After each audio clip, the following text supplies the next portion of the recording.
Hey, welcome back. Today we're going to be talking about the Nubian Goat, or the Nubian Goat. So, the Anglo-Nubian was created in the early 1900s.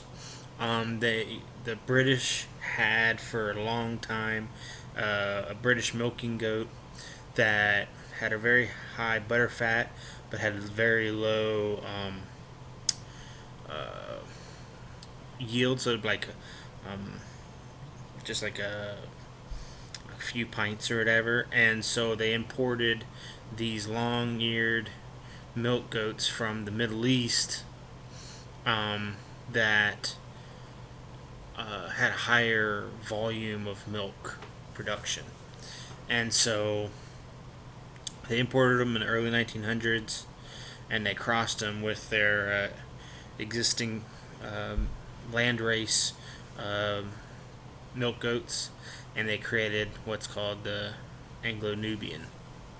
Um, because it's called the Anglo-Nubian because they crossed their Anglo milk goats with the Nubian milk goats to create this hybrid kind of deal.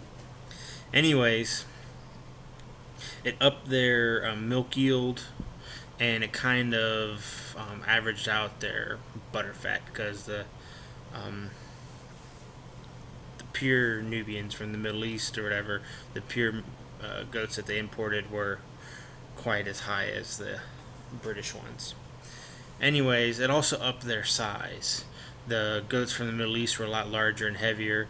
They also had the Roman nose as well as the long droopy ears, and so um, the British goat landrace goats were a lot smaller.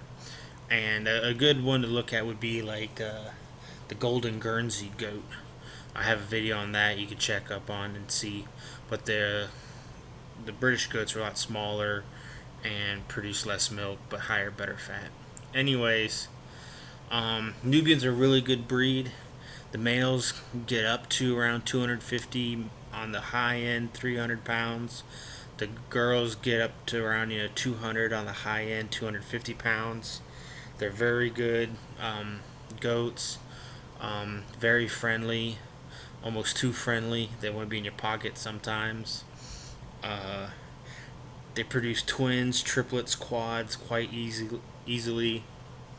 Uh, their milking duration is good 10 months, plus or minus. Um, a lot of volume. I think they're like the second largest volume for milk goats. I think the Saanen produces a little bit more milk than the Nubian, but the Saanen has less butter fat than the Nubian. So depending on what you're wanting to use your milk for, um, you know, put that into consideration. Nubians do produce horns, although most people just bud them at a week or 2 weeks old. So there is that. Um, Come in a wide range of colors. Like every color you could almost come up with, they'll produce. A lot of times nowadays you see a lot of the moon spotted goats. It's a big popular trend, but all kinds of browns, blacks, grays, whites, tans, a whole assortment of color patterns and whatnot. Uh, they're a really great goat. It's probably the one of the top milk goats in the United States, um, and there's really nothing wrong with it. They're decent dual purpose. I know some people that just use them as a meat goat as well as you know milk. So nothing wrong with them. I don't have any. Like I said, the only downside I can ever think of with Nubian goats is, like I said, they can be in your pocket. They do want to be all up on you, and so if you got a big herd and they're crowding you a lot, that can be kind of a nuisance. But they just love you and love to be around you, and hoping you have treats. So um, it's nothing.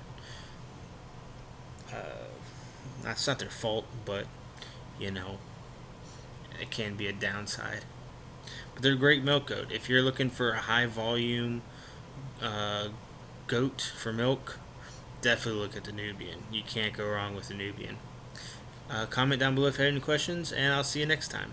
Thanks again.